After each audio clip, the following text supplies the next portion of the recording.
Welcome back students to our 50 plus guaranteed physics sprint with numerical वाला।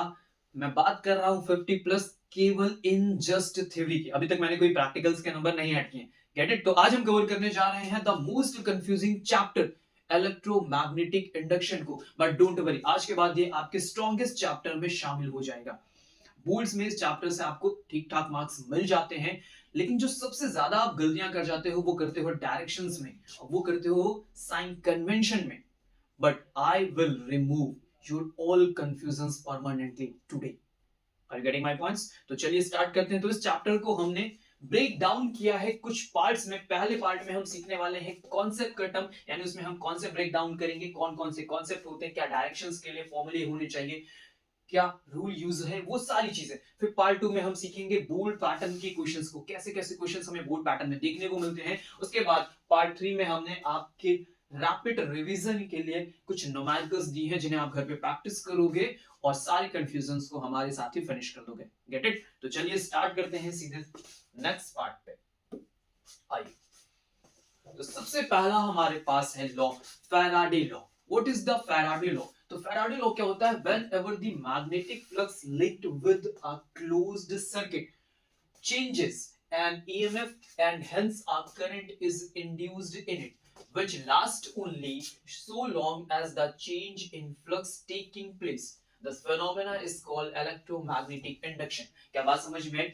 हमसे ये बोला जा रहा है कि अगर किसी भी कॉइल से, ठीक है, किसी सर्किट से, जबकि वो क्या हो, क्लोज हो, तो ऐसे टाइम पे अगर उससे लिंक कोई फ्लक्स चेंज होता है। अब फ्लक्स क्या होता है? तो फ्लक्स होता है phi is equal to B A cos theta. अगर ये चेंज होता है जिसमें बी चेंज होना चाहिए, या फिर ए चेंज हो रहा हो, या फिर एंगल चेंज हो रहा है, ऐसी कंडीशन में ये फ्लक्स मेरा चेंज होगा। तो अगर फ्लक्स चेंज होता है तो क्या प्रोड्यूस होगा, क्या बन के तैयार होगा, उसके अंदर ईएमएफ बन के तैयार होगा। और ईएमएफ बनने के बाद क्या इंड्यूस्ड होगा? करंट इंड्यूस होगी।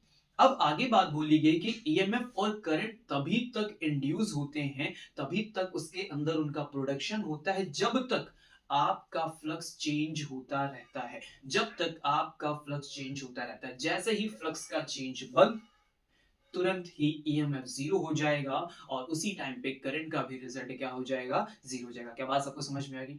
क्या बात सबको समझ में आई? Getting my points? मैंने क्या बोला? तो फैराडे लॉ का फर्स्ट लॉ इस बारे में है कि फ्लक्स के चेंज होने से क्या बनता है? ईएमएफ बनता है और करंट बनती है, और इसी फिनोमेना को हम क्या बोलते हैं यहाँ पे?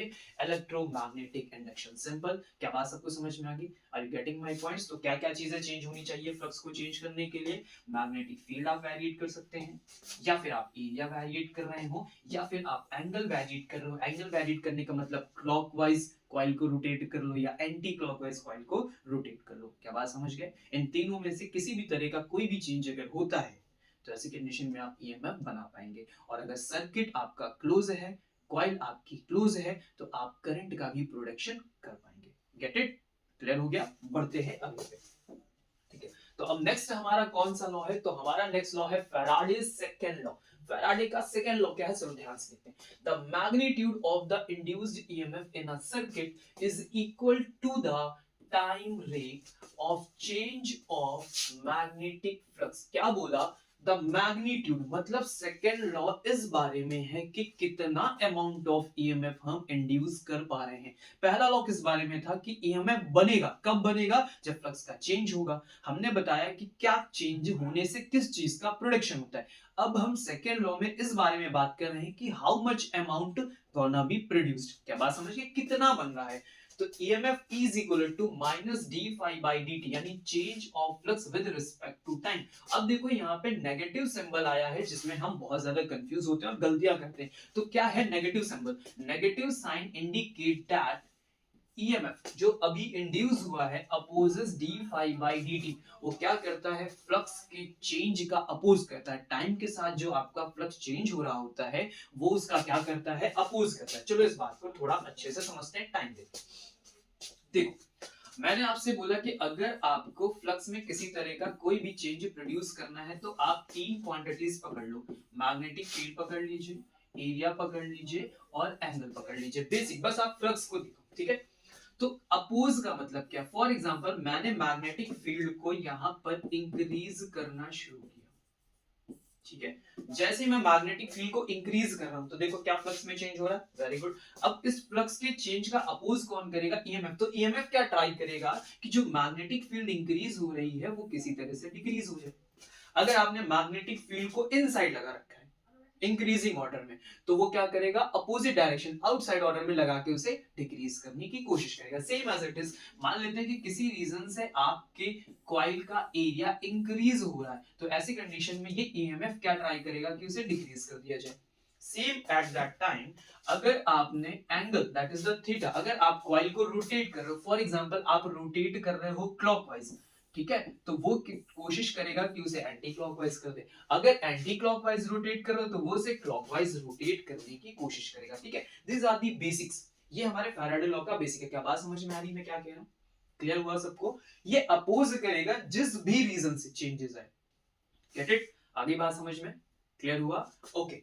अब हम इस नेगेटिव सिंबल को थोड़ा और अच्छे से सीखेंगे, क्योंकि ये नेगेटिव सिंबल को एक्सप्लेन करने के लिए लॉ अलग से हम ऐड करते हैं जिसे हम क्या बोलते हैं, लेंज लॉ बोलते हैं, ठीक है। तो चलो बढ़ते हैं हम लोग लेंज लॉ पे, और लेंज लॉ में सारा कंफ्यूजन हम खत्म कर देंगे। क्या है Lenz law, Lenz law give a law to determine the direction of induced current और EMF। करंट और EMF की डायरेक्शन पता करने के लिए लेंज ने एक लॉ दिया था। वो लॉ क्या है, द इंड्यूस्ड करंट और EMF always in such a direction as to oppose it cause। Length ने बोला कि EMF और करंट बिल्कुल ऐसे डायरेक्शन में इंड्यूस्ड होना चाहते हैं ताकि वो अपने उस कॉज का अपोज कर पाए जिसकी वजह से उनका प्रोडक्शन हुआ है। क्या बात समझे, जिस भी रीजन से उनका प्रोडक्शन हो रहा है वो उसी को अपोज करने के लिए अपनी डायरेक्शन को डिसाइड करते हैं और उसी डायरेक्शन में इंड्यूस्ड होकर मिलते हैं। क्लियर होगी बात, चलो अब इसे हम बहुत अच्छे से यहाँ पे समझेंगे। देखिए आज के बाद ये कंफ्यूजन बिल्कुल भी आपके पास नहीं आएगा। इसे थोड़ा ऊपर उठाते हैं, अब ध्यान से समझो। फॉर एग्जाम्पल मेरे पास एक कॉइल है, ठीक है, और वो कॉइल मैग्नेटिक फील्ड में रखी हुई है। ये देखो हमने ले लिया मैग्नेटिक फील्ड, ठीक है, और मुझसे बोला गया कि ये जो मेरी मैग्नेटिक फील्ड है इसका नेचर जो है वो कैसा है, इंक्रीजिंग है। कैसा नेचर है भाई, इंक्रीजिंग नेचर है। तो अब क्या होगा, बी इंक्रीज कर रहा है, ठीक है। अब सीखेंगे, बिल्कुल अच्छे से सीखेंगे कि लेंज लॉ यहाँ पे काम कैसे करेगा। एकदम ध्यान से समझना, देखो बिल्कुल ध्यान से। बी इंक्रीजिंग दे दिया गया, ये मुझे मैग्नेटिक फील्ड दे दी गई। अब जरा सोचो कि क्या फ्लक्स चेंज हो रहा है, तो हाँ सर फ्लक्स चेंज हो रहा है। क्यों चेंज हो रहा है, क्योंकि बी इंक्रीज कर रहा है। अब बी के इंक्रीज होने से क्या फ्लक्स में चेंज आया with respect to time, yes sir d phi by d t हो रहा है, फ्लक्स चेंज हो रहा है टाइम के साथ। अगर ऐसा हुआ तो क्या ईएमएफ बनेगा, 100% सर ईएमएफ बनेगा। क्या बात समझ में। अब जो ईएमएफ का रिजल्ट है वो d phi by d t के कैसे नेगेटिव सिंबल के साथ लिखा होता है, और नेगेटिव क्या होता है, लेंज लॉ। लेंज लॉ क्या कहता है कि कॉज का अपोज करो। तो फिर से पहुंचते हैं कॉज पे। कॉज क्या है, ये जो ईएमएफ बन रहा है, ईएमएफ के बाद आपको पता है कि करंट भी बन जाएगी, फाइनल यहाँ पे, ठीक है। तो शुरू करते हैं। करंट क्यों बन रही है, क्योंकि ईएमएफ का प्रोडक्शन हुआ। ईएमएफ क्यों बन रहा है, क्योंकि फ्लक्स का चेंज हो रहा है। अब फ्लक्स चेंज क्यों हो रहा है, क्योंकि मैग्नेटिक फील्ड बढ़ रही है। एक्चुअल रीजन क्या है, मैग्नेटिक फील्ड बढ़ रही है। तो इसका अपोज कैसे करेंगे, मैग्नेटिक फील्ड को डिक्रीज करके। कैसे अपोज करेंगे, मैग्नेटिक फील्ड को डिक्रीज करके। तो इंक्रीजिंग किस डायरेक्शन में, इनसाइड डायरेक्शन में। क्रॉस का मतलब मैग्नेटिक फील्ड इनसाइड है, तो अपोज करने के लिए मैग्नेटिक फील्ड आपको आउटसाइड लाना पड़ेगा। तो इसलिए हम लोग यूज करेंगे राइट हैंड थंब रूल। अब जरा राइट हैंड थंब रूल की खास बात समझ लो, ठीक है। थंब क्या शो करता है यहाँ पे, करंट की डायरेक्शन को, और जो उंगलियां हम कर्ल कर रहे होते हैं, ये उंगलियां जो कर्ल हुई हैं ये क्या रिप्रेजेंट करेंगी, आपकी मैग्नेटिक फील्ड की डायरेक्शन को। दी फिंगर्स क्या रिप्रेजेंट करेंगे, मैग्नेटिक फील्ड की डायरेक्शन को, और थंब क्या रिप्रेजेंट करेगा, करंट की डायरेक्शन को। अब इन दोनों को हम अपनी जरूरत के हिसाब से आपस में इंटरचेंज भी कर लेते हैं। फॉर एग्जांपल अगर आप इसे कह दो कि तुम मैग्नेटिक फील्ड रिप्रेजेंट करो, अगर तुम मैग्नेटिक फील्ड रिप्रेजेंट करो तो ये उंगलियां क्या रिप्रेजेंट करना शुरू कर देंगी, करंट की डायरेक्शन को। अभी मैं आपको यूज करके दिखाता हूं। देखो मैग्नेटिक फील्ड अंदर की तरफ इंक्रीज हो रही है, और मुझे इसे अपोज करने के लिए बाहर की तरफ मैग्नेटिक फील्ड लगानी है, तो आप थंब को बाहर कर दो। सिंपल सा, थंब बाहर कर दिया मैंने, थंब आ गया बाहर की तरफ, क्लियर है। अब इसका अपोज करने के लिए ही करंट अपनी डायरेक्शन डिसाइड करेगा। तो अगर मैग्नेटिक फील्ड बाहर आए तो उसके लिए इस लूप में करंट कैसे फ्लो करना चाहिए, ऐसे करके। देखो कर्ल कैसे हो रहा है, ऐसे ही तो कर्ल हो रहा है। इसका मतलब इसमें जो करंट की डायरेक्शन आएगी, सिंपल। आगे बस में आई बात समझ में। चलो और एग्जांपल लेते हैं अच्छे से, और एग्जांपल्स लेते हैं सर, ताकि हमें बात और अच्छे से समझ में आ जाए, ठीक है। चलो और देखो, फिर से ये ले लेता हूं मैं। फॉर एग्जाम्पल अब मैंने एक करंट ली है, ठीक है, ध्यान से समझना। और यहाँ पे मैंने क्या किया, एक लूप ले लिया, और अब मैंने बोला कि जो मेरी करंट है वो इंक्रीजिंग है, ठीक है, मेरी करंट कैसी है, इंक्रीजिंग है। अब बताओ इस लूप में डायरेक्शन ऑफ करंट क्या होगा, डायरेक्शन ऑफ करंट क्या होगा, तो कैसे सॉल्व करेंगे, ध्यान से देखो। अभी यहाँ कोई मैग्नेटिक फील्ड नहीं है, नहीं है, पहले में मैंने आपको मैग्नेटिक फील्ड दी थी तो पता चल गया था क्या करना है। अभी बस करंट इंक्रीजिंग ऑर्डर में, अब बगल में एक लूप रखा है, तो अब आप क्या करोगे, सबसे पहले थंब को करंट की डायरेक्शन में रखोगे, रख लिया, उंगलियों को कर्ल करो, उंगलियां कैसे जा रही, अंदर की तरफ, उंगलियां कैसे जा रही, अंदर की तरफ, मतलब यहाँ की जो मैग्नेटिक फील्ड है वो कैसी बन रही है भाई, इनसाइड बन रही है, क्या बात समझ गए। अगर यही लूप इधर रखा होता तो उंगलियां देखो कर्ल होके ऐसे आती, बाहर की तरफ आती, तो इधर अगर लूप होता तो उसके लिए मैग्नेटिक फील्ड कैसे मिलती है आपको, आउटसाइड मिल जाती है। यहां तक बात समझ में आई, इनसाइड है, ओके। अब सर बी तो मिल गया, अब बी कैसा होगा, तो आपको पता है कि B is directly proportional to the I होता है, ठीक है, फॉर्मूले हमने बहुत सारे पढ़े। तो अगर मैं करंट कैरिंग कंडक्टर के लिए फॉर्मूला लिखूं मैग्नेटिक फील्ड का, तो उसमें रिजल्ट क्या मिलेगा, आई, यानी आई के बढ़ने से तो बी बढ़ेगा। अगर ई इंक्रीज कर रहा, आई इंक्रीज कर रहा, मतलब बी भी इंक्रीज करेगा, यानी ये वाला जो बी मिला मुझे वो कैसे टर्म में मिला, इंक्रीजिंग में, यानी मैग्नेटिक फील्ड जो अंदर की तरफ है वो कैसे है, इंक्रीजिंग ऑर्डर में। और अगर इंक्रीजिंग ऑर्डर में तो आप उसे क्या करोगे, डिक्रीज करने की कोशिश करोगे, तो डिक्रीज करने के लिए मैग्नेटिक फील्ड कैसे लगाओगे, बाहर की तरफ, बाहर की तरफ लगाया मैग्नेटिक फील्ड, उंगलियों को किया मैंने कर्ल, अगर मैंने उंगलियों को कर्ल किया तो देखो this is the direction of current. आया, समझ में आया। चलो और एग्जांपल लेते हैं सर, ठीक है, करेंगे ताकि एकदम अच्छे से आ जाए, बिल्कुल ढंग से आ जाए। फिर से मैं एक क्वेश्चन लेता हूँ, ठीक है, अब आप करोगे सर, ट्राई करो। फिर से मैंने आपको दिया, फिर से मैंने मैग्नेटिक फील्ड इनसाइड बनाई, जब तक इनसाइड का नहीं आ जाएगा तब तक हम आउटसाइड नहीं लेंगे। ये ले लिया मैंने इनसाइड की मैग्नेटिक फील्ड, बिल्कुल क्लैरिटी के साथ। फिर से मैं आपको मैग्नेटिक फील्ड भी दे रहा हूँ, और इस बार मैंने बोला कि ये कैसा है भाई, डिक्रीजिंग है, ये कैसा है भाई, डिक्रीजिंग है। चलो डिक्रीजिंग है, ट्राई किया जाए, जो कर लेगा पहले से कर ले। आ जाओ सीखते हैं कैसे डिक्रीजिंग वाले को सॉल्व करेंगे। इस बार अंदर जाती हुई मैग्नेटिक फील्ड कैसी है भाई, डिक्रीजिंग ऑर्डर में, डिक्रीज हो रही है, कम हो रही है, ठीक है। तो क्या हुआ, बी चेंज हो रहा है, ठीक है। अगर बी चेंज होगा तो क्या फ्लक्स चेंज होगा, यस सर। फ्लक्स चेंज होगा तो क्या ईएमएफ बनेगा, यस सर। अगर ईएमएफ बनेगा तो करंट कब आएगी, अगर क्लोज है तो करंट भी आगे आगे। अब चलते हैं, ढूंढते हैं इसका रीजन। करंट क्यों बना, क्योंकि ईएमएफ बनी, ईएमएफ क्यों बना, क्योंकि फ्लक्स में चेंज हुआ, फ्लक्स क्यों चेंज हुआ, क्योंकि मैग्नेटिक फील्ड चेंज हो रही है। अब मैग्नेटिक फील्ड किस तरह से चेंज हो रही है, कॉज ढूंढो, डायरेक्शन के लिए क्या ढूंढो, कॉज ढूंढो। तो मैग्नेटिक फील्ड डिक्रीज हो रही है, यानी हमारा कॉज है डिक्रीज। अब डिक्रीज का अपोज कैसे करोगे, डिक्रीज का अपोज कैसे करोगे, डिक्रीज का अपोज कैसे करोगे, उसे इंक्रीज करके, उसे इंक्रीज करके। तो मैग्नेटिक फील्ड अंदर की तरफ कम हो रही है और मुझे इसका अपोज करना है, तो जल्दी बच्चे क्या करते हैं सर, फिर से डायरेक्शन बाहर करते हो, उंगलियां कर्ल कर देते, गलत। ध्यान रखना, हमें डायरेक्शन का अपोज नहीं करना होता है, हमें हमेशा कॉज का अपोज करना होता है। मोस्ट ऑफ द बच्चों से यही गलतियां होती है, वो डायरेक्शन का अपोज करते हैं, हमें डायरेक्शन का अपोज नहीं करना। ध्यान से समझो, लॉ में लिखा है कॉज का अपोज करो। कॉज क्या है, मैग्नेटिक फील्ड बढ़ रही है, कॉज क्या है, मैग्नेटिक फील्ड घट रही है। अंदर बाहर याद नहीं रखना कि अंदर की तरफ लगी है, बाहर की तरफ लगी, ऊपर की तरफ लगी, ये सब नहीं याद करना, डायरेक्शंस नहीं, कॉज। अभी मैग्नेटिक फील्ड क्या है यहाँ पे, डिक्रीजिंग ऑर्डर में, तो डिक्रीज का अपोज कैसे करोगे, उसे इंक्रीज करके। तो अंदर की तरफ मैग्नेटिक फील्ड कम हो रही है, तो इसको कैसे बढ़ाओगे, अपोज कर दोगे। अगर बाहर लगा दोगे तो और कम कर देगा ना, मतलब अंदर की तरफ ही मैग्नेटिक फील्ड लगानी पड़ेगी, तभी ना इसका सपोर्ट हो पाएगा। डिक्रीज का अपोज मतलब उसका सपोर्ट, इसको बढ़ाओ, और बढ़ाने के लिए तो अंदर ही मैग्नेटिक फील्ड लगानी पड़ेगी। जैसे रखो थंब को अंदर की डायरेक्शन में, उंगलियों को करो कर, ये कर दिया कर, this is the direction of current. अभी बात समझ में आई, क्लियर हुआ, कुछ समझ में आया कैसे करना है, किसका अपोज नहीं करना, डायरेक्शन का अपोज नहीं करना। आगे बात समझ में क्लियर हो रहा सबको, चलो ठीक है, एक क्वेश्चन और हो जाए जल्दी से, ठीक है, फिर हम लोग जंप कर जाएंगे आगे की तरफ।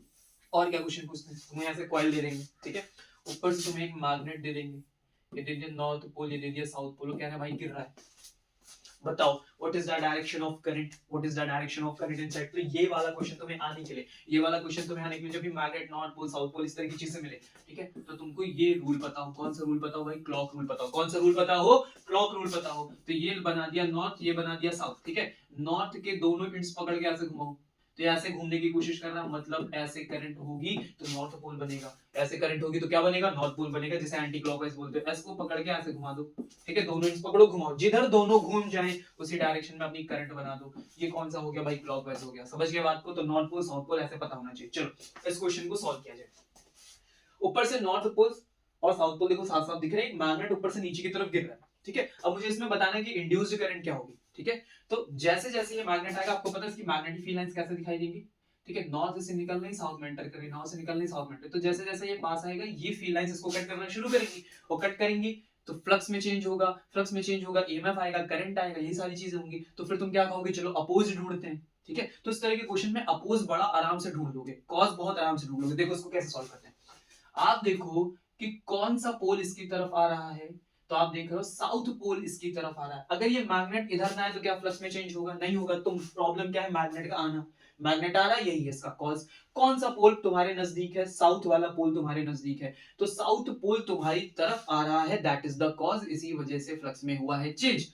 अब लेंज लॉ क्या कहता है, इस कॉज का अपोज करो, तो कॉज है साउथ पोल का पास आना, तो इसका अपोज कैसे करोगे, साउथ पोल को रोक के, कि साउथ पोल तुम रुको, और रोकने के लिए यहां पे तुम कौन सा पोल बना दो, साउथ पोल बना दो, क्योंकि साउथ साउथ एक दूसरे को क्या करते हैं, रिपेल करते हैं, तो साउथ के अकॉर्डिंग करंट की डायरेक्शन डिसाइड करो, ये हो गया फिनिश्ड, कर दिया हमने अपोज। क्या बात समझ में आई, क्या बात समझ में आ गई, are you getting my points, clear हुआ सबको, आई बात समझ में, ठीक है। जल्दी से एक और क्वेश्चन हो जाए, ये बनाया मैंने यहाँ नॉर्थ कर दिया, यहाँ साउथ कर दिया, अब नॉर्थ पास आ रहा है, चलो छोड़ो इसको, पास नहीं लाते, दूर ले जाते, आओ थोड़ा चेंज करते हैं। नॉर्थ इस बार कहाँ जा रहा है, दूर जा रहा है, चलो अब नॉर्थ दूर जा रहा है, सीधे देखो फ्लक्स में चेंज होगा, क्योंकि जैसे जैसे मैग्नेट दूर जाएगा मैग्नेटिक फील्ड लाइंस के नंबर इस कॉइल से कम हो जाएंगे, तो फ्लक्स में चेंज हो रहा है। नॉर्थ पोल दूर जा रहा है, तो नॉर्थ पोल दूर जा रहा है, दैट इज द कॉज। इसका अपोज कैसे करोगे, नॉर्थ पोल को रोक के, दूर जा रहा है तो उसको रोकोगे, अट्रैक्ट करने की कोशिश करो। नॉर्थ पोल को अट्रैक्ट करने के लिए कौन सा पोल बनाना पड़ेगा, साउथ बनाना पड़ेगा। ये देखो फिर से बना दिया साउथ पोल, ऐसे होता है साउथ पोल, पहले अंदर बना लो,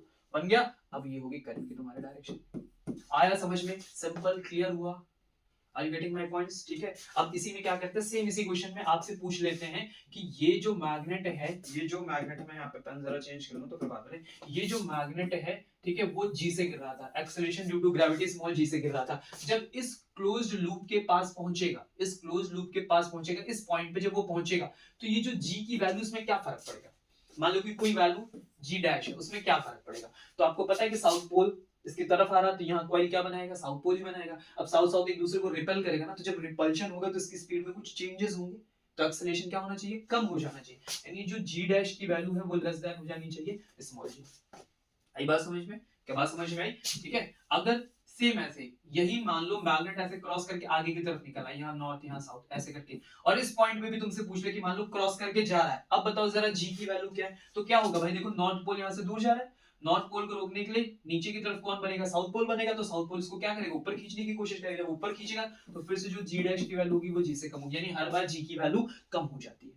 समझ गए बात को, क्लियर हुआ, लेंज लॉ थोड़ा गया दिमाग में, क्या करना है, किसका अपोज करना है, डायरेक्शन का नहीं, किसका अपोज करना है, कॉज का, गेट इट।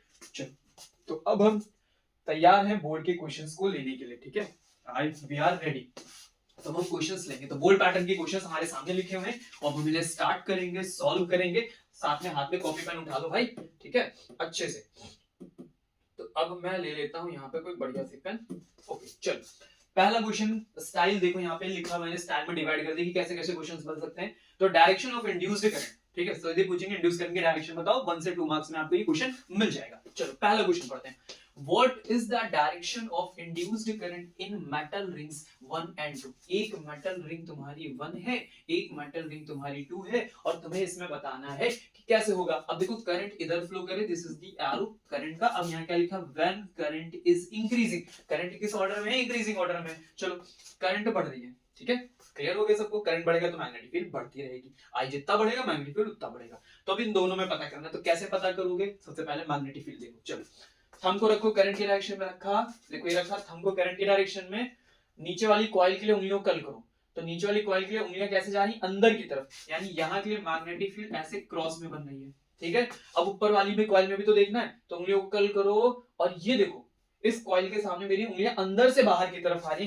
यानी यहाँ की मैग्नेटिक फील्ड कैसे बन गई भाई, आउटसाइड। तो आउटसाइड के लिए आपको डॉट बनाना होता है। इतनी बात समझ में आ गई, इतनी बात समझ में आ गई, बहुत सिंपल। चलो अब यहाँ पे मैग्नेटिक फील्ड अंदर की तरफ है, आई क्योंकि इंक्रीजिंग है, तो मैग्नेटिक फील्ड अंदर की तरफ क्या होगी, इंक्रीजिंग होगी। इंक्रीजिंग का अपोज कैसे करोगे, उसे डिक्रीज करके, तो डिक्रीज करने के लिए मैग्नेटिक फील्ड कहाँ लगाओगे, बाहर की तरफ। मैग्नेटिक फील्ड कहाँ लगाओगे भाई, बाहर की तरफ। तो ये रखा थंब, उंगलियों को किया कर्ल, ये रखा थंब, उंगलियों को किया कर्ल, तो this is the direction of current. अब यहाँ पे कैसा है, यहाँ पे मैग्नेटिक फील्ड बाहर की तरफ आ रही है और इंक्रीजिंग ऑर्डर में आ रही बाहर की तरफ। मुझे इसका अपोज करना है। इंक्रीज का अपोज कैसे करोगे, उसे डिक्रीज करके। डिक्रीज करने के लिए मैग्नेटिक फील्ड अपोजिट डायरेक्शन में लगानी पड़ेगी। तो अंदर की तरफ रखो थंब, अंदर की तरफ रखो थंब और करो उंगलियों को कर्ल।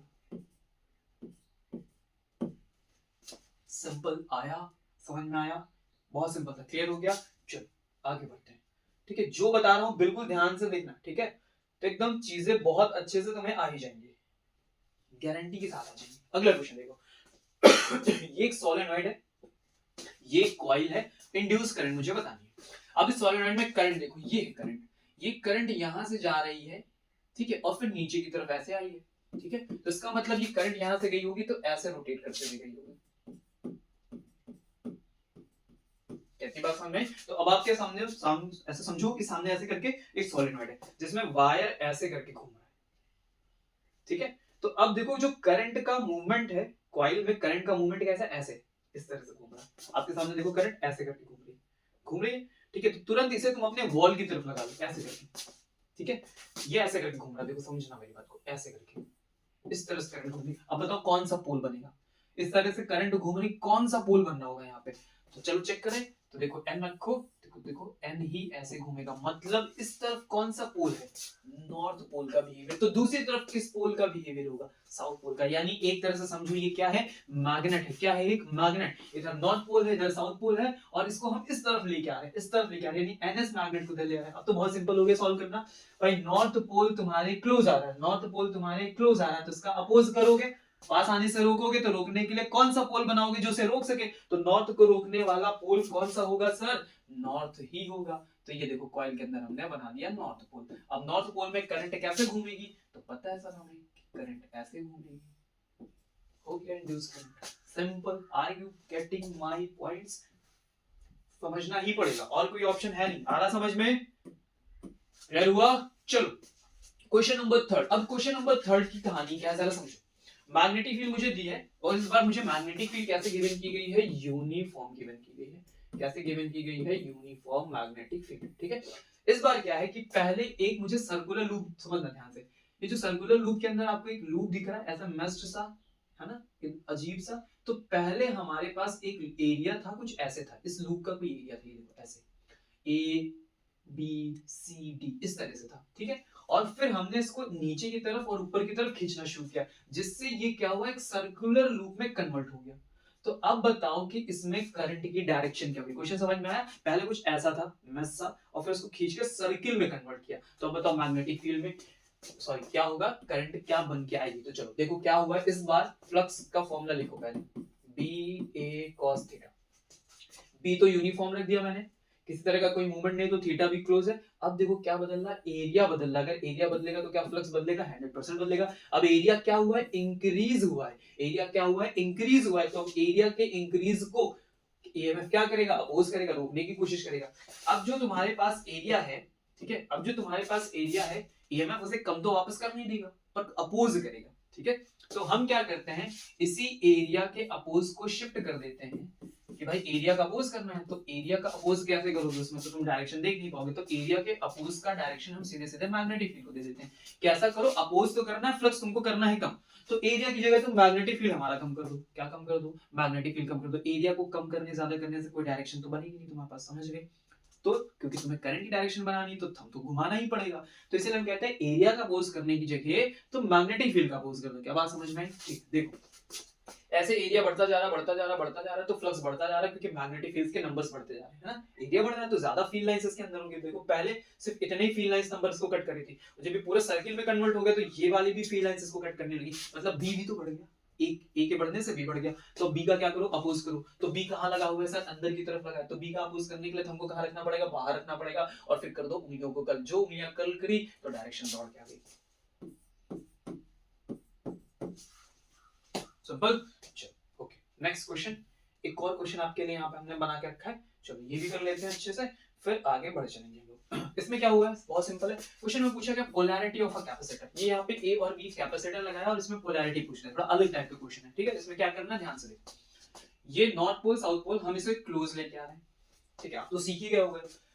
चलो कॉज का अपोज करो, कॉज क्या है, नॉर्थ पोल का पास आना, कॉज क्या है, नॉर्थ पोल का पास आना, तो नॉर्थ पोल को रोकने के लिए कौन सा पोल बनाओगे, नॉर्थ ही बनाएंगे सर, बना दिया नॉर्थ पोल, यही बनेगा तभी नॉर्थ को अपोज करेगा। अब नॉर्थ पोल के अकॉर्डिंग करंट ऐसा होना चाहिए, तो भाई तुम करंट बना दो, ये बन गई करंट हमारी, फ्लो हो रही है। तो अगर तुम ध्यान से देखो तो करंट निकल किससे रही है, ए वाले से निकल रही है या बी वाले से, देखो करंट ऐसे निकली ना और फिर बी में जाके ऐसे एंटर कर रही, तो निकल किससे रही, ए से निकल रही है। तो आपको पता है आपने ऐसे अपनी सेल में डिजाइन किया, तो सेल में क्या करते हो, एक प्लस होता है एक माइनस होता है, करंट यहाँ से निकालते हो और घुमा के फिर माइनस में एंटर कर देते हो, तो जिधर से करंट निकलती है वो पॉजिटिव टर्मिनल और जिधर करंट एंटर करती है वो नेगेटिव टर्मिनल, हो गया ए पॉजिटिव और बी नेगेटिव, सिंपल। आगे बात समझ में, लेंज लॉ का यूज समझ में आया, बोर्ड एग्जाम के क्वेश्चन समझ में आए, लोग कैसे डायरेक्शंस पूछते हैं, कर लोगे आप, हो जाएगा, वेरी गुड। चलो आगे बढ़ते हैं नेक्स्ट पार्ट पे, अगले स्टाइल पे हमें जंप करना है, ठीक है, स्पीड के साथ चलेंगे ताकि हम जल्दी जल्दी चीजों को सीख पाए, बहुत ज्यादा टाइम ना हो। क्वेश्चन स्टाइल 2, ठीक है, और अब हम इसे सॉल्व करने जा रहे हैं, तो बड़े अच्छे से करेंगे। फिर ये हमने कर लिया, पेन को सेलेक्ट, चलो पहला क्वेश्चन पढ़ो, देखो ये कितने मार्क्स का, 1 से 2 मार्क्स का है, यानी छोटे छोटे ही क्वेश्चंस होंगे, जल्दी से देखते हैं। Okay, the magnetic flux linked with a coil is given by equation phi is equal to 5t square plus 3t plus 16. The induced EMF in the coil at time t is equal to 4 second. हमें कब चाहिए induced EMF, कितने पे चाहिए भैया, t is equal to 4 second पे चाहिए। देखो चार ऑप्शंस लगा के दिए, 2022 का क्वेश्चन, कैसे करोगे देखो। तो EMF लिखो भैया, EMF is equal to sir minus d phi by dt, यही तो सीखा था। चलो d लगाया, 5 पे आ जाओ, 5 की वैल्यू रखो 5t square plus 3t plus 16 upon में क्या लिखो dt। हम क्या करने जा रहे हैं सर, डिफरेंशिएशन करने जा रहे हैं। अब बोलो को डिफरेंशिएशन आता ही नहीं होगा, सिर्फ दो फॉर्मूले हैं, एक इंटीग्रेशन का एक डिफरेंशिएशन का, पूरी फिजिक्स तुम्हारी इसी से निपट जाएगी, बस वही दो फॉर्मूले याद करो। देखो क्या होता है डिफरेंशिएशन, क्या होता है, जैसे मान लो कोई फंक्शन x की पावर है और उसे हम डिफरेंशिएट करें विद रिस्पेक्ट टू x, ध्यान देखो जो यहाँ लिखा होगा वैसा यहाँ टर्म होगा तभी डिफरेंशिएशन होगा। तो देखो यहाँ t लिखा तो यहाँ भी t लिखा, मतलब डिफरेंशिएशन हो जाएगा। ओके, तो क्या होता है, जैसे कोई फंक्शन लिखा तो उसपे जो पावर पहले से लगी होती है वो पावर आगे आ जाती है, तो ये लिखा पावर मैंने आगे लिख ली, मैंने पावर आगे। अब फिर उसी टर्म को x को लिखो, लिखा, उसमें से एक पावर कम कर दो n-1, बस खत्म कहानी सर, पावर आगे एक पावर कम, पावर आगे एक पावर कम, हो गया। चलो आओ देखो कितनी आसानी से होगा, यहाँ देखो पावर में क्या लगा 2 लगाया, 2 पावर आगे लेके आओ 5 into 2, अब t से t की पावर 2 है उसमें एक कम करो तो 1, पावर 1 हम लिखते नहीं, बात खत्म, प्लस 3t, ठीक है, तो 3 लिखा मैंने, t पे पावर अभी कितनी है 1 है, ठीक है, 1 को आगे लेके आया 1 हो गया। अब t पे पावर कितनी बचेगी भाई, तो 1 माइनस 1 है, t की पावर 0 प्लस 16। तो मैंने कहा देखो यहाँ पे t का टर्म है नहीं, ये है कांस्टेंट, कांस्टेंट का डिफरेंशिएशन हमेशा कितना होता है 0 होता है। चलो तो 5 टू कितना हो गया 10t प्लस और t की पावर 0, किसी भी चीज की पावर 0 मतलब वो 1 हो जाता है, तो ये बचा तुम्हारे पास 3। तो सर ये क्या आ गया, EMF आ गया, क्या आ गया भाई, EMF आ गया माइनस में, आ गया EMF। तुम्हें कितने टाइम पे चाहिए था, 4 सेकंड पे चाहिए था। चलो पुट करो, फोर्स वैल्यू यहाँ पे पुट करो, तो 10 into 4 plus 3, 10 4 40, 40 plus 3 कितना हो गया भाई 43 आ गया। EMF, EMF क्या होता है, पोटेंशियल है, वोल्ट है, तो लिखा V, ठीक है, कैसा माइनस सिंबल, तो लिखा माइनस, कोई ऑप्शन मिल रहा है, बी ऑप्शन मिल गया, सिंपल। आ रही बात समझ में, हो गया, आसान था। चलो आगे बढ़ते हैं, ठीक है, आगे बढ़ते हैं, जिससे भी थोड़ा बहुत कंफ्यूजन फिर से वीडियो को आगे पीछे करके देखें, हम ज्यादा रुक नहीं सकते। चल इसका solution, a square shaped coil of side 10 cm, क्या साइड है इसका 10 cm है, स्क्वायर शेप का है, having 100 टन्स, इसमें नंबर ऑफ टन्स इन्होंने बोले कि भाई आपके पास कितने 100 टन्स हैं, ठीक है, जो लेंथ इन्होंने गिवन की है, नहीं ए गिवन किया है वो 10 cm गिवन किया है। फिर बोल रहे हैं is placed perpendicular to a magnetic field, magnetic field में उसे परपेंडिकुलर रख दिया गया। मैग्नेटिक फील्ड में परपेंडिकुलर रखने का मतलब ऐसे समझ लो कि ये तुम्हारे पास एक कॉइल है और ये फील्ड लाइंस है, तो देखो फील्ड लाइन सरफेस एरिया से कैसा है, परपेंडिकुलर है बिल्कुल perpendicular. Okay, which is increasing, magnetic field which is increasing at 1 Tesla पर सेकंड। तो मैग्नेटिक फील्ड का चेंज लिखा हुआ, इंक्रीज कर रहा ना, तो किसके साथ इंक्रीज करेगा, टाइम के साथ, तो वो कितना है 1 टेस्ला पर second. The induced EMF in the coil, induced EMF निकाल के दो कॉइल का, कब का क्वेश्चन है 2023 का, ठीक है, सिंपल। अब देखो कैसे सॉल्व होगा, क्या करना होता है सर, मुझे ईएमएफ निकालने के लिए लिखना होता है d phi by d t, और मेरा जो फ्लक्स है, मेरा जो फाई होता है, ठीक है, इसको समझो, फाई मेरा किससे बनता है, बी ए कॉस थीटा से, ठीक है। ये कॉस थीटा वाला एंगल कहां से आता है, तो ये कॉस थीटा होता है एरिया वेक्टर और मैग्नेटिक फील्ड के बीच का, ए फॉर एरिया, ठीक है। पर जो डायरेक्शन हम लेते हैं वो एरिया वेक्टर से लेते हैं। एरिया वेक्टर की डायरेक्शन सबको निकालनी आती है। जैसे मैंने ये आपके सामने से पाम रख दिया, अब इससे पूछूं कि इसका एरिया वेक्टर क्या होगा, तो यहाँ से बिल्कुल परपेंडिकुलर आपकी तरफ। इसको मैंने ऐसे कर दिया, बताओ एरिया वेक्टर किधर होगा, ऊपर की तरफ। अब जरा समझो कि ये मेरी कॉइल है, एक कॉइल ऐसे आपकी तरफ रखी है, मैग्नेटिक फील्ड सारी अंदर की तरफ लगी हुई है। फॉर एग्जांपल थोड़ी देर के लिए ऐसे समझो कि सारी मैग्नेटिक फील्ड अंदर की तरफ लगी, मैंने पाम आपकी तरफ करके रखा है, एरिया वेक्टर इधर होगा, मैग्नेटिक फील्ड इधर होगी, एंगल कितना बन गया cos 180। क्या बात समझ में, कैसा बन गया cos 180। अभी मैंने पाम को ऐसे घुमा दिया, ठीक है। अब इधर से देखिए कोई सरफेस, इस तरफ से कोई सरफेस देखिए, मैग्नेटिक फील्ड अंदर की तरफ जा रही है, ये मैंने ऐसा लगा दिया तो सेम डायरेक्शन में आ गया, तो क्या हो गया cos 0। क्या बात समझ में आई। तो जब भी आप किसी सरफेस को मैग्नेटिक फील्ड में परपेंडिकुलर रखते हो, ठीक है, सरफेस को परपेंडिकुलर रख देते हो, मान लो ऐसे कि ये सरफेस रखा है, बहुत आराम समझना एक ही बात में, ये सरफेस रखा है, मैग्नेटिक फील्ड ऐसे परपेंडिकुलर इसको क्रॉस करके जा रही है ऊपर की तरफ, इसका एरिया वेक्टर रखो, ऐसे बनेगा, बना। अब मैग्नेटिक फील्ड और एरिया वेक्टर के बीच का एंगल देखो, क्या दोनों पैरेलल नहीं होंगे, पैरेलल हो गए तो थीटा कितना हो गया 0 हो गया। क्या बात समझे, बात समझे। तो हमें ये सब भी पता होना चाहिए, तभी हम कैलकुलेशन आगे कर पाएंगे। चलो आओ उसको करते हैं, कैसे सॉल्व करेंगे ध्यान से देखो, ठीक है, शुरू करते हैं। तो वही सारी चीजें हमें सॉल्व करनी, यहाँ से मैं चलो अच्छा वहीं से कर लेते हैं। अच्छा भाई इधर बात तुम लोगों को समझ में आई गई है, अब हम यहीं से करेंगे सॉल्यूशन पूरा। देखो लिखा d, फाई की वैल्यू लिखो b a cos theta upon में लिखो dt, ठीक है। थोड़ी देर पहले मैंने क्या समझाया कि जो है अंदर b a cos थीटा की वैल्यू क्या आएगी, cos 0 आ जाएगी अपॉन में dt। cos 0 की वैल्यू भैया कितनी होती है 1 होती है, तो कहानी खत्म होगी। ओके अब एरिया को बाहर कर दो और यहाँ लिखो dv/dt। सर ऐसा क्यों कर रहे हैं, माइनस तो लगा दो, चलो ऐसा क्यों कर रहे हैं, क्योंकि चेंज दिया ना dv/dt, ये बदल रहा है और एरिया तो बदल नहीं रहा, तो एरिया लिखा हुआ है। अब स्क्वायर का एरिया तो तुम्हें पता होगा, साइड इंटू साइड, तो साइड इंटू साइड होगा 10 सेंटीमीटर इंटू 10 सेंटीमीटर।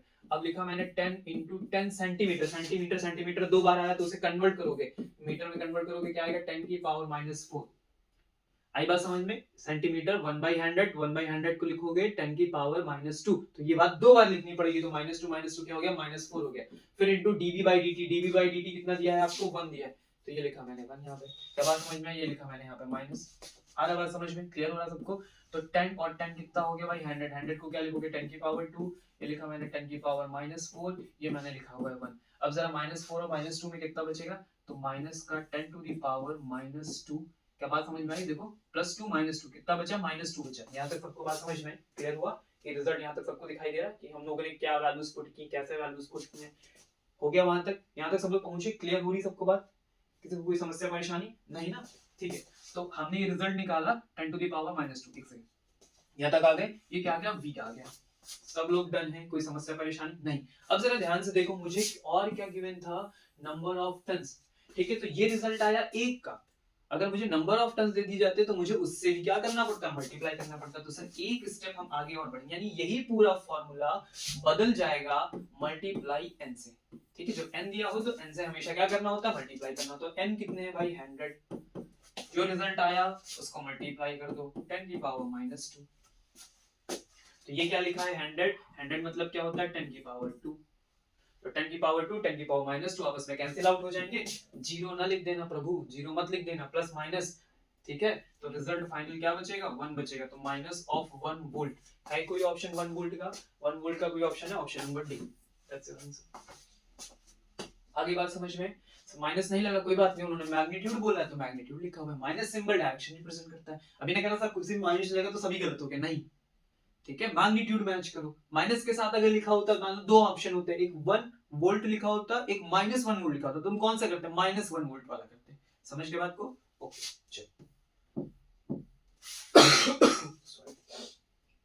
आते क्वेश्चन नंबर 3 पे, sorry, a coil of area 100 centimetre square is kept at an angle of 30 degree, ठीक है, एक कॉइल है और उसका मुझे एरिया 100 सेंटीमीटर स्क्वायर दिया गया है, तो ये लिखा मैंने 100 सेंटीमीटर स्क्वायर। देखो तुम्हें मैं बदल के दिखाता हूं कैसे बदलता है। 100 को लिखो 10 की पावर 2, सेंटीमीटर को लिखो दो बार सेंटीमीटर, सेंटीमीटर को बदलना है तुम्हें मीटर में। अब दोबारा गलती मत करना, तो मीटर अपॉन क्या बनेगा 100, मीटर अपॉन क्या बनेगा 100, बदल गया मीटर मीटर में, ठीक है। तब ये लिखा 10 की पावर 2, इसको लिख सकते हो 10 की पावर -2, इसको भी लिख सकते हो 10 की पावर -2, तो क्या बना 10 की पावर 2 into 10 की पावर -4, फाइनल क्या बचेगा 10 की पावर -2 मीटर स्क्वायर। देखा कैसे एरिया बदलते हैं, किस तरह से -4 आता है, समझ गया ना। अब दोबारा मत गलत करना, ओके आगे बढ़ते हैं। At an angle of 30 degree with a magnetic field of 10 to the power -1, तो मैग्नेटिक फील्ड लिखो भाई 10 की पावर -1 टेस्ला। ठीक है, इस बार थीटा तुम्हें दिया है उन्होंने 30 डिग्री। कहानी को बहुत अच्छे समझना, ठीक है। फिर आगे बोला था magnetic field is reduce to zero. अभी मैग्नेटिक फील्ड इतनी है और कुछ देर बाद क्या हो जाएगी, जीरो हो जाएगी, मैग्नेटिक फील्ड जीरो हो जाएगी। ठीक है, यानी मैग्नेटिक फील्ड चेंज हो रही है, ये यहाँ से जीरो हो जाएगी। कितना टाइम लगेगा जीरो होने में, 10 टू द पावर -4 सेकंड लगेगा। तो पता है तुम्हें क्या यहाँ पे गिवन किया गया, dv/dt, मतलब मैग्नेटिक फील्ड चेंज हो रहा है। ठीक है, अब चलो इस क्वेश्चन में जनरल गलतियां क्या करोगे तुम, उस बात पे आते हैं। ध्यान से क्वेश्चन को पढ़िए। बोला गया है कॉइल जिसका एरिया इतना है उसे रखा गया है एंगल ऑफ 30 डिग्री पे with a magnetic field. With a magnetic field समझना ध्यान से बहुत अच्छे से। ऐसे करके तुम्हारे पास कोई एक कॉइल है, ठीक है, और ऐसे करके कोई तुम्हारे पास मैग्नेटिक फील्ड मान लो V बन रही है। ठीक है, तो कॉइल को तुमने जब यहाँ पे ऐसे रख दिया, ऐसे करके, तो ये एंगल इससे कितना बना रहा है, 30 डिग्री। ये किसका एंगल है, कॉइल का एंगल है। मुझे किससे एंगल निकालना होता है, एरिया वेक्टर से। मुझे किससे निकालना होता है, एरिया वेक्टर से। तो जब भी तुम्हें एरिया वेक्टर से निकालना हो एंगल, तो क्या करोगे, 90 - 30 करोगे और आंसर कितना बनेगा, 60 डिग्री। यानी अब जो तुम्हें थीटा की वैल्यू रखनी है वो कितनी होगी सर, 60। यहीं पे जल्दी करते हैं हम लोग, 30 रख देते हैं और आंसर मैच नहीं होता। समझ गए, हमेशा मैग्नेटिक फील्ड और एरिया वेक्टर के बीच का एंगल चाहिए, ना कि इस एरिया के साथ चाहिए। इस एरिया वेक्टर का चाहिए मुझे, यहाँ से एरिया वेक्टर का एंगल चाहिए। आरी बात समझ में, एरिया वेक्टर का, तो एरिया वेक्टर कितना होना चाहिए, समझ गए। तो कुल मिला के कहानी ऐसे होती है, देखो ऐसे करके। मान लो कि ये कॉइल ऐसे रख दी गई थी, समझना मेरी बात ध्यान से। मान लो ये ऐसे कॉइल है तुम्हारी, ठीक है, इस कॉइल को थोड़ा टिल्ट करके रख दिया गया, तो यहाँ से एंगल मैग्नेटिक फील्ड ने उसने कितना बना लिया, 30 बना लिया। तो अब मुझे चाहिए एरिया वेक्टर और मैग्नेटिक फील्ड के बीच का एंगल ना। तो जब कॉइल को तुम थोड़ा टिल्ट करोगे तो ये भी तो ऐसे टिल्ट हो जाएगा। आ रही बात समझ में, ये भी क्या होगा, थोड़ा सा टिल्ट हो जाएगा। तो क्या करोगे, ये वाला पार्ट, जाओ भाई टू डिस्टर्ब, तो ये वाला जो पार्ट होगा, देखो ध्यान सुनो, ऐसे ये और ये, ठीक है, तुमने 30 डिग्री पे टिल्ट कर दिया मैग्नेटिक फील्ड के साथ, तो ये इसका एंगल होगा, ये हमारे एरिया वेक्टर का एंगल है। ठीक है, तो ये कैसा होना चाहिए, 30 हमने यूज कर लिया, तो बचा हुआ पार्ट कितना हो गया, 60 डिग्री। ठीक है, ऐसे करके हमें यूज करना है। यहाँ तक बात समझ गए। चलो आओ इसका कैलकुलेशन करते हैं, एक लाइन में खत्म करते हैं कहानी। EMF is equal to minus d phi by d t is equal to, d लिखा, फाई की वैल्यू लिखो भाई B A cos theta, upon में क्या लिखोगे, डी टी। चलो अब यहाँ से ए बाहर कर लो भाई आप, ठीक है, यहाँ लिखो dv by dt, क्योंकि ये बदल रहा है, और cos थीटा की कितनी वैल्यू रखोगे, तो cos 60 डिग्री रखोगे। कोई समस्या परेशानी नहीं सर, पक्का ना, ओके। चलो अब यहाँ आ जाओ, एरिया कितना गिवन किया था, ये देखो निकाल रखे हमने, 10 की पावर -2 dv by dt। तो dv by dt कितनी देर में भाई जीरो हो रहा है, तो dv जीरो हो रहा है 10 की पावर -1 टेस्ला के बाद जीरो हो जाएगा। ठीक है, तो यहाँ पे क्या लिखोगे, जीरो हो जाएगा। ठीक है, तो लिखोगे 0 माइनस 10 टू द पावर -1, कितनी देर में जीरो हो जाएगा, dt का time -4 second, multiply cos 60। cos 60 कितना होता है भाई, 1/2 होता है। ठीक है, ये सब इक्वल में चल रहा है। क्लियर हो रही बात सबको, ये वाला माइनस सिंबल भी है तो ये वाला माइनस सिंबल भी है, ताकि कुछ गड़बड़ ना करो आप। ओके फाइनल, 10 की पावर -2 और माइनस का 10, तो देखो माइनस माइनस हो गया भाई प्लस, 10 की पावर बन गई -3, 10 की पावर -4 ऊपर लेके आओ, प्लस का 4 बन गया, ये तुम्हारे पास बचा हाफ, प्लस 4 -3 यानी क्या बचेगा, 10, 10/2, 10/2 कितना होता है 5। EMF निकाला है तो आंसर आएगा 5 वोल्ट। है कोई ऑप्शन, कोई ऑप्शन हो तो कटाक से टिक मारते हैं, 5 वोल्ट 5 वोल्ट 5 वोल्ट। आ गया, गेट इट, आ गया ना समझ में। ठीक है, चलो अब आगे बढ़ेंगे, टाइम कम है, स्पीड से करना है हमें। चलो अगले पार्ट पे आते हैं। चल तू भी थोड़ा जल्दी कर भाई। स्टाइल 3 आ गया, मोशनल EMF, 3 to 5 मार्क्स का क्वेश्चन, 3 to 5 मार्क्स का क्वेश्चन है। ठीक है, अब इसे हम कैसे करेंगे, देखो सारी चीजें समझनी हमें, समझेंगे तभी हो पाएगा, नहीं तो फिर मजा नहीं आएगा। क्लियर है, एक एक पॉइंट एक एक टर्म मुझे करना ही पड़ेगा तभी होगा। चलो इस क्वेश्चन को पढ़ना है ध्यान से, देखो। चलो भाई अब ऊपर जाओ। ओके चलो क्वेश्चन नंबर 1 क्या लिखा है, a square loop of side 20 cm is initially kept 30 cm अबे देखो ये 20 cm का है, मैग्नेटिक फील्ड 30 cm अबे रखा हुआ है, from a region of a uniform magnetic field. ठीक है, कितनी है 0.1 टेस्ला की, ये मैग्नेटिक फील्ड कितनी की लगी है इतने रेंज में, 0.1 टेस्ला की, shown in the figure. It is then move towards the right, ठीक है, ही नहीं होगा यहाँ पे, द राइट होगा, the right with a velocity of 10 cm/s। फिर क्या किया गया, इस कॉइल को 10 cm/s से इस तरफ ले गए, राइट डायरेक्शन में इस तरफ हमने मूव कराया। ठीक है, till it goes out of the field, जब तक ये फील्ड से बाहर ना निकल जाए तब तक हम इसे लेके गए। तो देखो ये फील्ड से बाहर हमने निकाल दिया। Plot a graph showing the variation of, मुझे ग्राफ बनाने हैं इन सब के साथ। किसका किसका ग्राफ दिया है यहाँ पे इन्होंने, मैग्नेटिक फ्लक्स का दिया है, इंड्यूस्ड ईएमएफ का दिया है और इंड्यूस्ड करंट का भी है, इस सबको। और किसके साथ बनाना है, सबको टाइम के साथ बनाना है। आई बात समझ में, क्वेश्चन सबको मेरे समझ में आ गया, ठीक है। चलो, तो सबसे पहले इन्होंने देखो मैग्नीट्यूड तो हमसे उन्होंने बोला है नहीं, मैग्नीट्यूड तो उन्होंने बोला नहीं, पर जब आप ग्राफ बनाओगे, जब आप ग्राफ बनाओगे तो आपको मैग्नीट्यूड की वैल्यू की जरूरत पड़ेगी। भाई आप ग्राफ में कितनी वैल्यू शो करोगे, कहाँ जीरो लिखोगे, कहाँ वैल्यू लिखोगे, कितने टाइम पे क्या लिखना है, ये भी तो इंपॉर्टेंट है, समझ गए। तो मुझे पहले सबका क्या निकालना पड़ेगा, मैग्नीट्यूड निकालना पड़ेगा। चलो सबसे पहले आते हैं फर्स्ट क्वेश्चन पे। पहला क्वेश्चन है फ्लक्स का, तो फ्लक्स लिखते हैं भाई बी ए cos थीटा, यही वाला तुम जानते हो, सिंपल सी बात है, जानते हो। लेकिन अभी देखो कॉइल मोशन में है, और जब कॉइल मोशन में होता है तो कौन सा ईएमएफ बनता है, मोशनल ईएमएफ बनता है। क्या बात समझ में आ रही है, ठीक है, क्या बात समझ में आ रही है, मैं क्या कहने की कोशिश कर रहा हूँ। तो ये मोशनल ईएमएफ का टॉपिक है, clear, okay. Magnetic flux through the loop with time, तो हमें फ्लक्स के लिए चाहिए, तो फ्लक्स होता है बी ए cos थीटा। यहाँ तक कोई समस्या परेशानी हो तो बताओ, चलो ठीक है।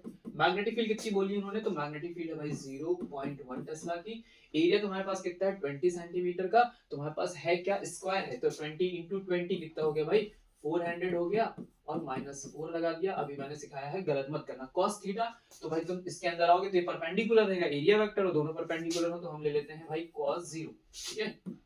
तो 0.1 को देखो मैं क्या लिख रहा हूँ, रुक जा भाई, को मैं लिख रहा हूँ 10 की पावर -1, ठीक है, 4 इंटू 10 की पावर 2 इंटू 10 की पावर -4, cos 0 की वैल्यू बेटा 1 रखा, ठीक है। सारी पावर ऐड करो तो देखो -4 और -1 कितना हो गया, -5, -5 में 2 ऐड करो -3, तो कितना हो गया 4 इंटू 10 टू दी पावर -3, ये तुम्हारा क्या गया, फ्लक्स आ गया, दैट इज द 5। और जब आप लिखो तो मैंने आपको सिखाया कि यूनिट वीनिट भूलनी नहीं है, तो ये लिखा मैंने भाई यहाँ पे वेबर।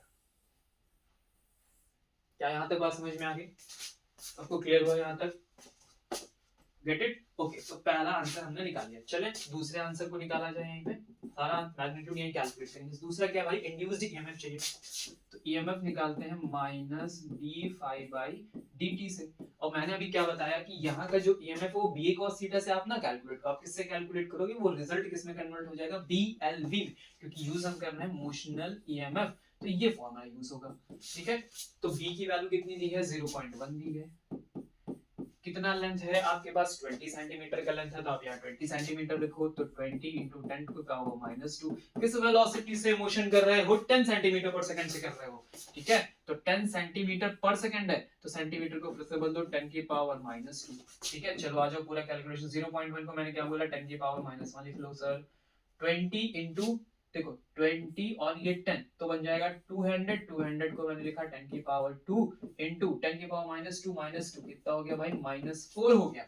सारी पावर ऐड करो, -4 में -1 जोड़ोगे -5 हो गया, -5 से 2 हटाओ तो कितना बचेगा, 2 इंटू 10 की पावर -3। इस बार क्या निकाला, ईएमएफ, ईएमएफ किसमें तुम्हें मिलता है भाई, वोल्ट में मिलता है, तो ये भी लिखा। यूनिट बिल्कुल नहीं भूलनी है, क्या बात समझ गए, सिंबल्स बिल्कुल नहीं भूलने हैं, क्लियर हो गया। देखो दो रिजल्ट हमारे सामने आ गए, हमारी अखियों के सामने। चलो अगला क्या है, इंड्यूस्ड करंट, वो भी इसी वक्त निकाल ही देते हैं। इंड्यूस्ड करंट थर्ड पार्ट, तो I इज इक्वल टू क्या होता है, E बाय R। ईएमएफ कितना है, -2 इंटू 10 टू द पावर -3, ठीक है। इस बात को ध्यान रखो कि माइनस सिंबल सिर्फ इस बात के लिए कि डायरेक्शन रिप्रेजेंट करता है, मैग्नीट्यूड में उसका कोई लेना देना, तो जरूरी नहीं कि आप हर बार माइनस कैरी करते चलो, समझ में आ रही बात। ऐसा नहीं कि करंट माइनस का आया, माइनस का करंट नहीं आया, माइनस सिंबल आया है डायरेक्शन बनाने के लिए, ठीक है। तो जब मैग्नीट्यूड की बात हो रही है तो आप वहां पे माइनस को स्किप कर सकते हैं, कोई समस्या वाली बात नहीं है, समझ गए, ओके। डिवाइडेड बाई आर, अब मुझे आर चाहिए, देखो आर दिया है हमारे क्वेश्चन में 0.1 दिया, ठीक है। तो लिखो 0.1 ओम को लिखते हैं 10 की पावर -1, ठीक है। 0.1 को पावर में बदल दो, बहुत आसान होता है। 10 की पावर -1 ऊपर जाएगा तो क्या बन जाएगा भाई, प्लस का 1 बन जाएगा, तो प्लस का 1 इसमें ऐड होगा तो 10 की पावर -2। करंट का यूनिट भाई एम्पियर होता है, तो ये भी आंसर तुम्हारे पास आ चुका है। आगे बात समझ में, सिंपल, गेट इट, आ गया। तो सारी वैल्यू तो हमने निकाल के रख ली, अब हमें ग्राफ जो बनाना है, ठीक है, हमें जो यहाँ पे ग्राफ शो करना है वो विद रिस्पेक्ट टू टाइम, तो मुझे टाइम पता चल जाए फिर बात बने कि भाई फ्लक्स कब तक चेंज हुआ है ना, ईएमएफ कितनी देर तक बनेगा। देखो फील्ड कुछ ही देर लगी ना, तो जितनी देर फील्ड रहेगी उतनी देर ही तो ईएमएफ और फ्लक्स का चेंज मिलेगा, नहीं तो नहीं मिलेगा, इसलिए टाइम पता करना। तो आज टाइम कैसे देखेंगे, ध्यान से सीखो। मैं इस लूप को लेके यहाँ पहुंच गया, ठीक है, यहां से मैं टाइम नहीं कैलकुलेट करूंगा, ठीक है, हम टाइम यहां से कैलकुलेट करेंगे जब मैग्नेटिक फील्ड में एंटर करना शुरू करेंगे, ठीक है। तो यहां जैसे मैं एंटर करना शुरू करता हूं वहां से मैंने अपना time is equal to t is equal to 0 लिया है। बात समझ गए? ओके, चलो देखो, जैसे ये मैग्नेटिक फील्ड के अंदर एंटर करेगा, थोड़े से भी इसको क्रॉस कट करने शुरू करेंगे, तुरंत क्या होगा, फ्लक्स बनना शुरू होगा, क्योंकि अभी तक इस एरिया में कोई मैग्नेटिक फील्ड नहीं थी। जैसे अंदर गया तो मैग्नेटिक फील्ड बननी शुरू हुई, ठीक है। इसकी लेंथ कितनी भाई 20 सेंटीमीटर की है। कितनी स्पीड से चल रहा है? 10 से चल रहा है, ठीक है। तो कितनी देर में इसके अंदर एंटर कर जाएगा? कितनी देर में एंटर कर जाएगा? 2 सेकंड में।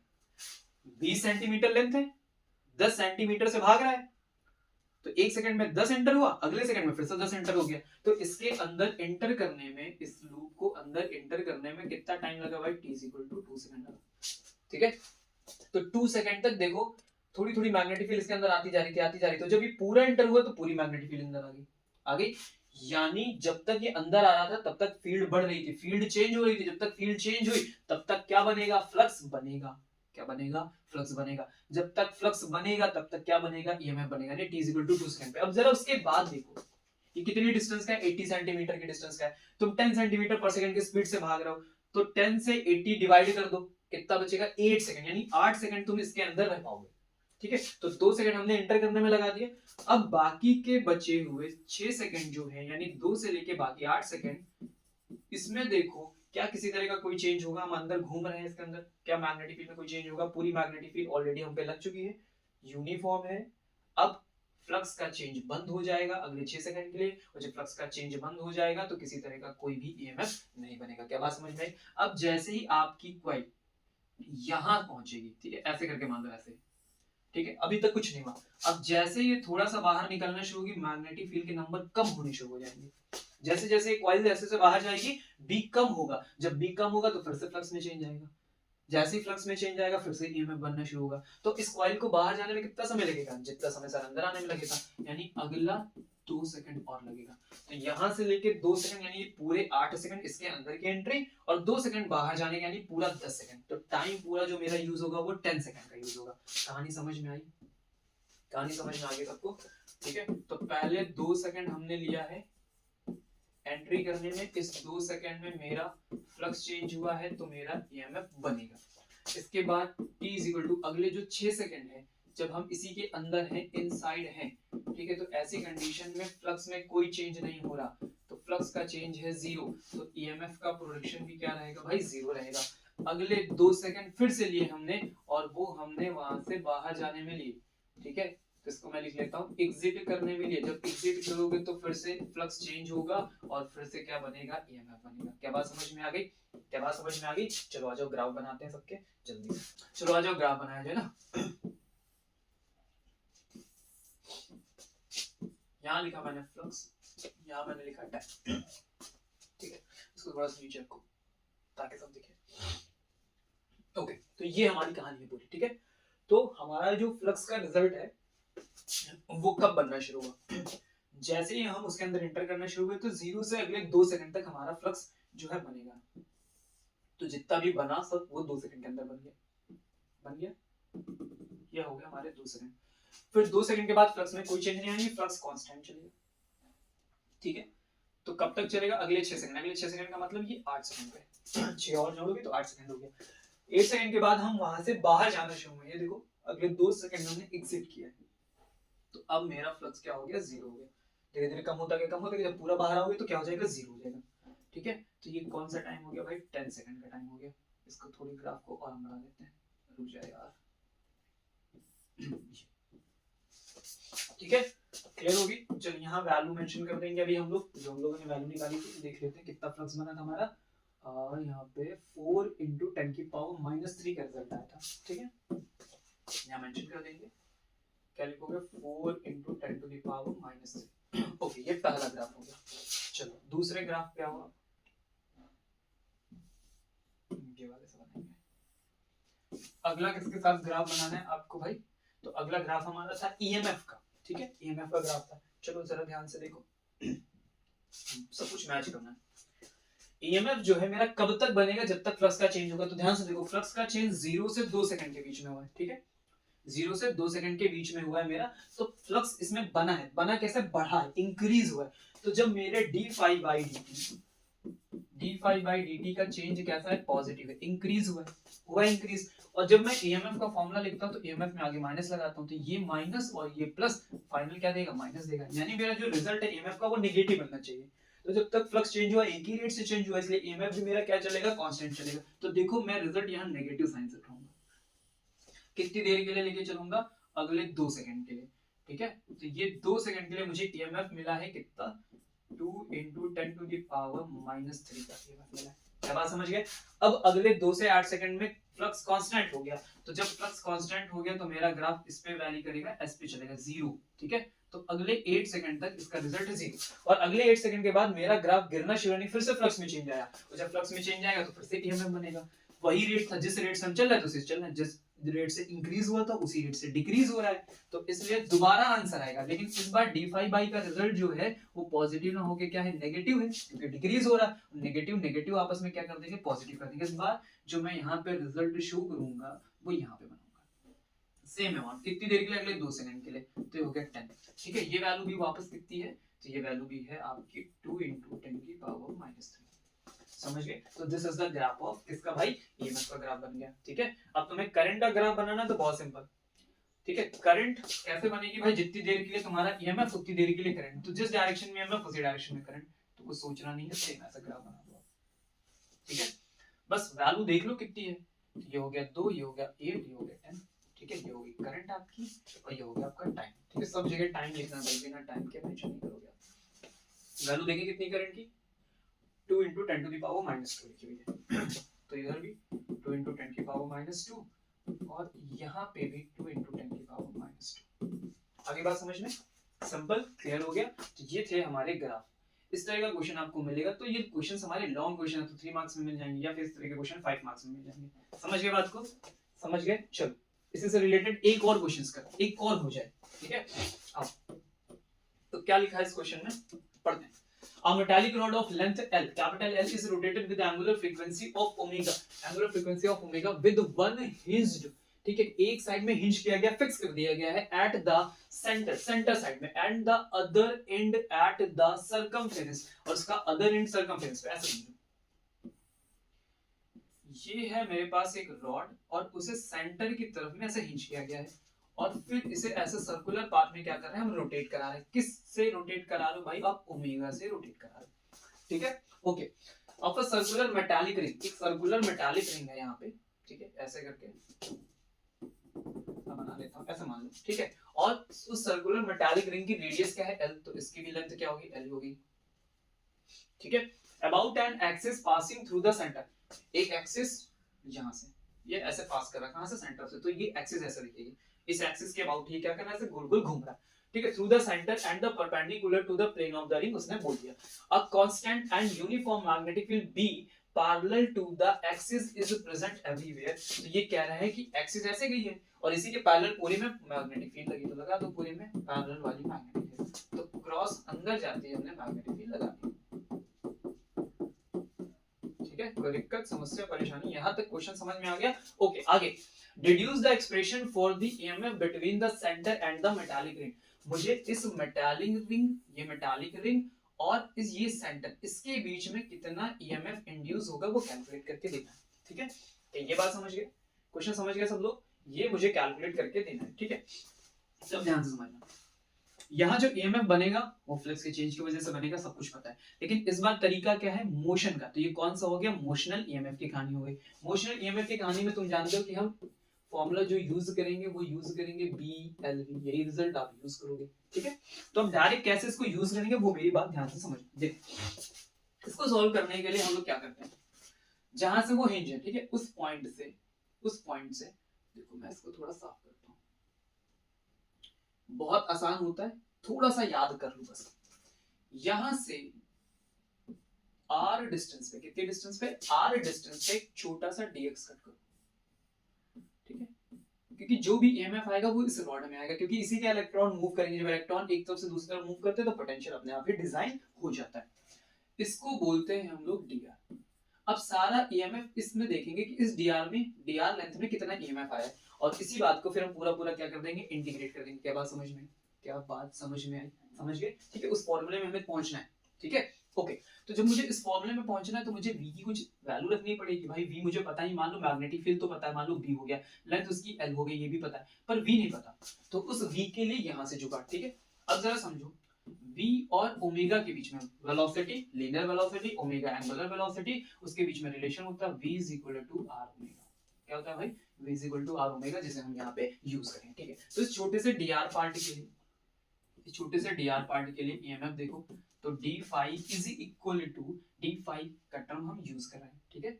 बात समझ गए? थोड़ा सा अमाउंट हम यहाँ पे कैलकुलेट कर रहे हैं, तो लिखोगे तुम यहाँ पे b l लिखोगे, सारी बात समझ में, ठीक है। और यहाँ पे तुमने लिखी मान लो वेलोसिटी, ठीक है, समझना मेरी बात। अब क्योंकि मैंने बोला स्मॉल पार्ट, तो स्मॉल पार्ट मेरा क्या होगा भाई? ये dr होगा। तो जहां मैं l लिख रहा हूँ उसकी जगह मुझे क्या लिखना पड़ेगा? dr लिखना पड़ेगा।